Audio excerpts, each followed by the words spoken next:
Assalamualaikum warahmatullahi wabarakatuh. Kali ini saya akan mengajar tentang mata kuliah praktik legislatif drafting.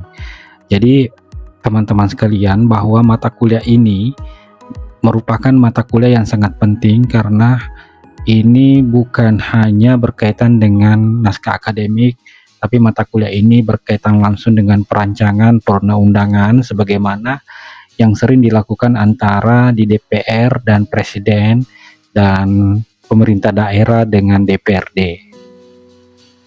Selanjutnya, konsep dasar legislasi dan praktik legislatif drafting.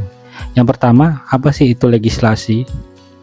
Legislasi merupakan proses pembentukan peraturan perundang-undangan dan semua tahapannya, mulai dari perencanaan, penyusunan dan pembahasan, pengesahan, pengundangan hingga penyebarluasan, itulah yang dimaksud dengan legislasi. Kemudian kalau legislatif drafting yang bagaimana? Legislatif drafting itu berkaitan dengan perancangan. Jadi legislatif drafting itu seorang anggota DPR dapat melihat secara sistematisnya, melihat konsistennya, dan melihat juga kepastian hukumnya supaya dapat diterapkan secara efektif nantinya. Dasar hukum peraturan perundang-undangan. Yang pertama, Undang-Undang 1945 itu berkaitan dengan pasal 20 ayat 1, pasal 5 ayat 1 dan pasal 22D. Kemudian turunannya adalah Undang-Undang Nomor 2 tahun 2011 tentang peraturan perundang-undangan. Selanjutnya untuk pelaksanaan teknisnya, Perpres nomor 87 tahun 2014 tentang pelaksanaan Undang-Undang nomor 12 tahun 2011. Kemudian secara teknis dan cara terkait dengan penyusunannya itu berkaitan dengan Permenkumham nomor 20 tahun 2015 tentang tata cara penyusunan rancangan peraturan perundang-undangan. Kemudian Permenkumham nomor 23 tahun 2018 itu berkaitan dengan harmonisasi dan pemantapan konsepsi. Jadi dalam merumuskan sebuah rancangan perundang-undangan ataupun dengan naskah akademik didasarkan pada 5 poin ini.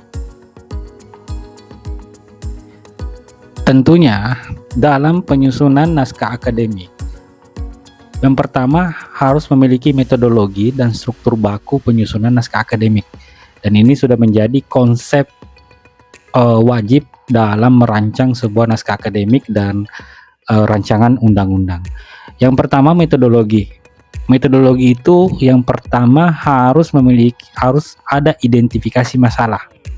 Kemudian studi literatur dan dokumen hukum, studi lapangan atau empiris, analisis dan sintesis, penyusunan argumentasi hukum, perumusan konsep RUU. Jadi harus berbasis studi kasus dan studi literatur dan studi dokumen hukum. Itu yang pertama.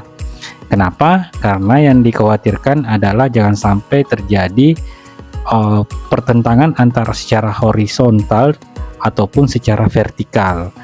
Kemudian bagaimana sih struktur baku? Yang pertama harus ada pendahuluan. Pendahuluan itu memuat latar belakang, rumusan masalah dan tujuan.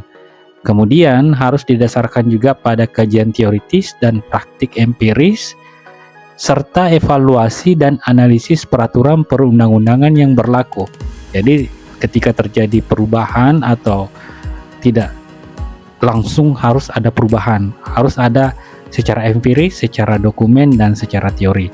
Kemudian prinsip arah peraturan, jangkauan arah peraturan tersebut. Jadi harus punya prinsip dan jangkauannya sampai di mana. Jangan sampai berimplikasi negatif atau tidak tercipta namanya keadilan dan kemanfaatan setelah